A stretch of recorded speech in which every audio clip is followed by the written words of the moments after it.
Não, vai dar só uma. Então primeiro vai ter a tia. Vai todo mundo junto. Vai nada, O carro dele é grandão. É tipo dobrou? É, só que é um Santana quanto.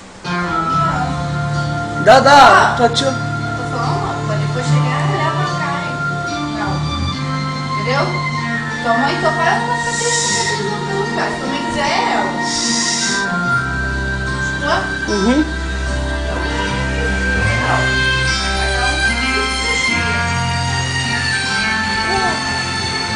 O que eu vou fazer então hoje? Vai amanhã cedo, né? É. Vou falar com o Joel e já voltar quando? Domingo. Amanhã está? Sei. Mas seja assim pela manhã. Ele tá indo na roda de orelha. Falar com o Joel pra cuidar de ensaiar as crianças. Né? Fala com o pastor Vinícius também que eu vou viajar. Mas avisar que domingo a gente vai estar de volta. Pastor Vinícius quer que o Eduardo pega petróleo lá em Macaé. Petróleo e... pra fazer pra ele. Pra fazer propósito. É.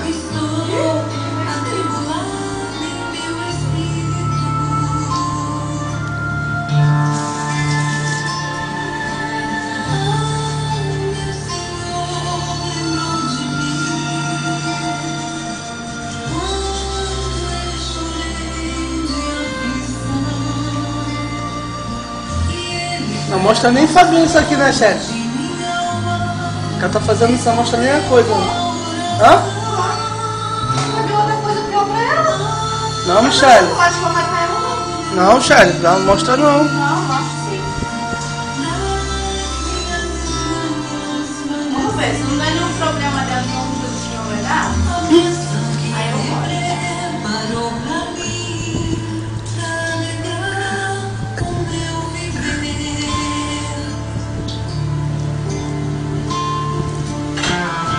Toda cagada. Toda cagada. O meu quase não tem controle. Hã? Isso é que é impressionante, o meu quase não tem controle. Você vai com fome. Não, neném. Não, neném, aqui, ó. Vamos. Então.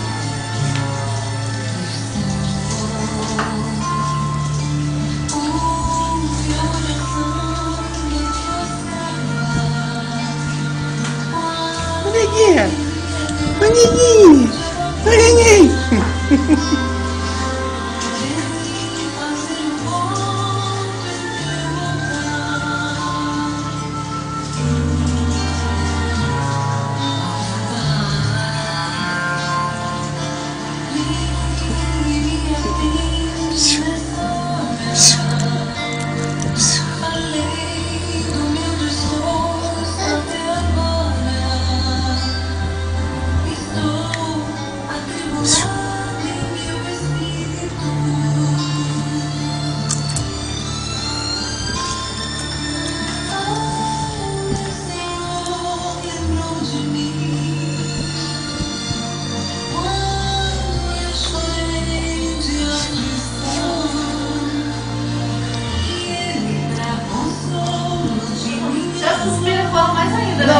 Não. Você tem dedo seu, botei no olho dela, passa o dedo aí. Eita, bonita! Chocolate! Chocolate! Chocolate! Helena!